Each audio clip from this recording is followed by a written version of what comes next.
Romans is definitely a Presbyterian letter. Or, well, I guess it would be more accurate to say Romans is the foundation for a lot of Presbyterian beliefs. Total depravity, that's in Romans. Grace alone, faith alone, justification by faith, it's all here. Today we continue in Romans 4. I can't say that I've ever picked up in the middle of someone else's sermon series before, so we'll see how this works. But you need to remember, as we turn to Romans 4, beginning in verse 13, that everything that he's saying here goes back to what Paul said in Romans 1, 16 and 17. So turn there first. This is his theme throughout the letter in 16 and 17. Paul writes, I am not ashamed of the gospel. It is the power of God for salvation to everyone who has faith, to the Jew first, and also to the Greek. For in it the righteousness of God is revealed through faith for faith. As it is written, the one who is righteous will live by faith. And that is the theme of today's reading as well. Going back to 4:13, flip there. The promise that he would inherit the world did not come to Abraham or to his descendants through the law, but through the righteousness of faith. As we've been working our way through Romans, you notice that we've read all three Genesis accounts of God's covenant with Abraham. In 12, 1 through 4, we read that God says to Abraham, go to a land that I will show you, and I will make of you a great people, and you shall be a blessing to all peoples on the earth. And Abraham goes. Doesn't ask questions, just packs everything up and goes. He demonstrates his faith by going and doing what God asked him to do. In Genesis 15, we read that one too. We get the renewal of the promise. Look at the stars in the heavens, the sands on the beach. Your descendants will be more than they. And Abraham believed God, and God reckoned it to him, counted it to him as righteousness. Faith and righteousness. And now today, in Genesis 17, we read this other encounter with God. And God comes back and makes the same promise. And one more time, Abraham, this time he just falls on his face and worships God. So there is this insistence all the way through the Abraham story that Abraham is faithful, and God counts his faith as righteousness. It's his faith that counts. As John has said this every week, I think, so far. It is not in works. It is faith that is righteous. So, when we look at Abraham, we see in Abraham that God is making a new beginning. Think of the first 11 chapters of Genesis. We have all the beauty of creation in Genesis 1 and the front end of Genesis 2. And what happens immediately thereafter? Our ancestors decided that they could be God better than God could do it. And so they wanted to have all of God's power and make their own decision. Right away, we have sin. Right away. Then we have murder. Then we have the sinfulness of all the earth in the Noah story. And then God eliminates all of that sinfulness. And then what's the first thing Noah does after he plants the vineyard? He gets drunk. And so right away, sinfulness comes back in. And then we move to the Tower of Babel story, where we think, oh, we're going to build a tower up to heaven so that we can climb up to the heavens and be God ourselves. And God has to change all our languages so that we can't do that. So the first 11 chapters are a constant story of humanity of total depravity, if you want to use that language, of humanity choosing over and over and over to be its own God, our own God. And don't we do the same thing? So in Genesis 12, Abraham, God decides to make another new beginning.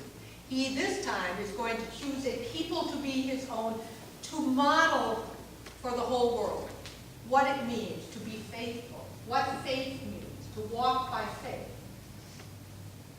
And he picks Abram. And Abram does it. He goes. And yet even Abram doesn't completely fall in line, because what happens next? He goes to Egypt. Let's pretend that you're my sister so that Pharaoh won't add you, so he won't kill me to get to you. And of course, we know the outcome of that. Pharaoh says, why did you lie to me? Even Abram isn't perfect any more than we are. But Abram is God's new beginning. God doesn't give up. He keeps coming back. And God is in the process with Abram of calling humanity, in all its influence, back to himself. So Abram foreshadows in his faithful response to God's call. He foreshadows what our response is to be. God calls us and we respond in faith. Faith. Faith first. And we all know faith is a gift. We can't be faithful on our own. God gives us the gift of faith. And that happens long before we do anything to earn God's favor, which of course we cannot ever do. And you remember that the law comes along way after the promises. We had 3 promises. Abram started out at, 75, I guess, to leave Haran. By now he's 99, and there is still no sign of the promised son. Now, biologically, things were impossible to begin with at 75. But now, at 190, they're completely impossible. And yet, the impossible happens because God insists on new beginnings. With God, nothing is impossible. And when we take that forward into the life of Christ, who's the other half of the equation, Abraham, leads to Christ. If Isaac's birth was impossible, Christ's birth is even more impossible. And yet God brings about that new beginning. God is all about new beginning. And the beginning is with us, in our case, with the gift of faith in Christ, for which Abraham is the foreshadowing, the forerunner. Abraham, because out of his faith he obeys, he also shows us how the purpose of the law, if you will, because the law, when it comes, is a set of guidelines, boundaries for us to stay within so that we can see how to obey God. John preached about God's wrath a couple weeks ago. He said, God's wrath isn't bolts of lightning from above.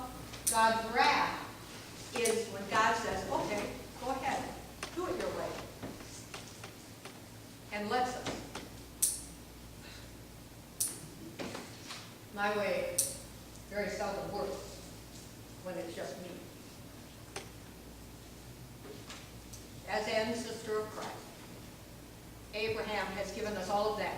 A new beginning, the promise of faith as righteousness, how to follow out of faith what God wants. And through him, through Christ as his descendant, all the nations of the earth have been blessed. Which brings us back to Romans 4. Now we're at verses 14 to 16. If it is to be the adherents of the law who are to be the heirs, faith is null and the promise is void. In other words, you can't earn God's favor. For the law brings wrath, doing it your own way. But where there is no law, neither is there violation. For this reason, it depends on faith, and if you're going to underline something, here's the sentence. In order that the promise may rest on grace and be guaranteed to all his descendants, not only to the adherents of the law, but also to those who share the faith of Abraham for he is the Father of all of us. The Greek word used there for promise, that the promise may rest on grace, that word is epigaleia, and that means a totally unconditional promise. A promise made out of the goodness of somebody's heart. There are no preconditions. It's not if then. It is totally, here's the promise for you. It rests completely on grace.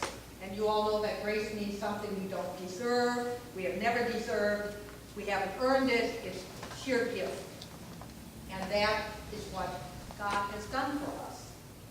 For if God's promise depends on the law, then the promise depends on our ability to obey the law.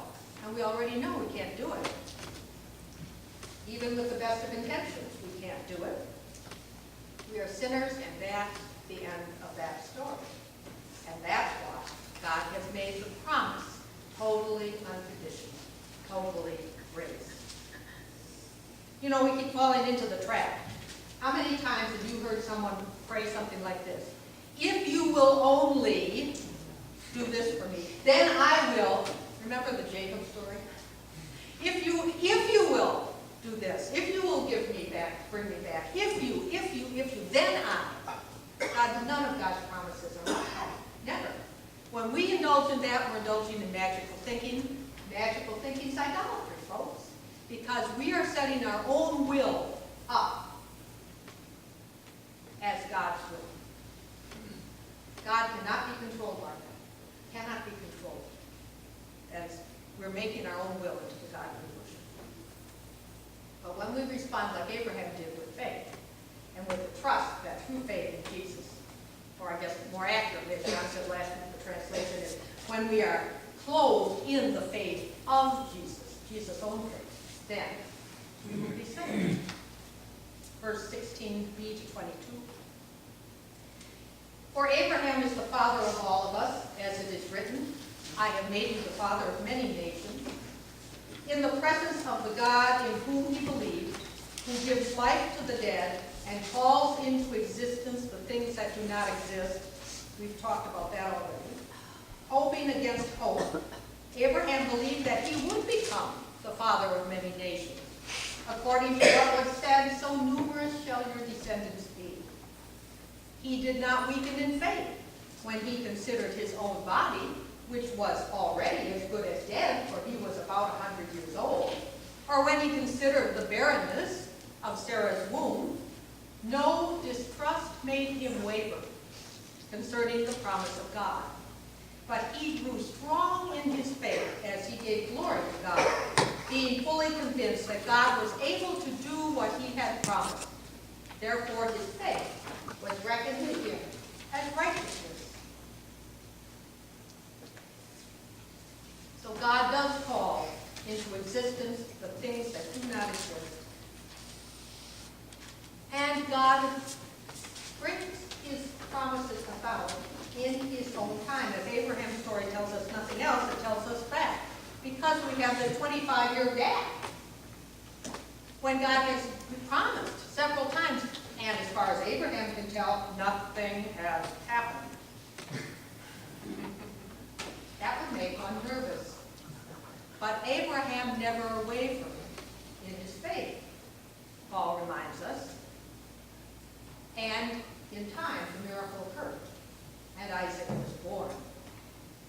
Paul Ochtermeyer, who used to teach at Union Seminary, in his commentary on Romans, he makes an interesting point.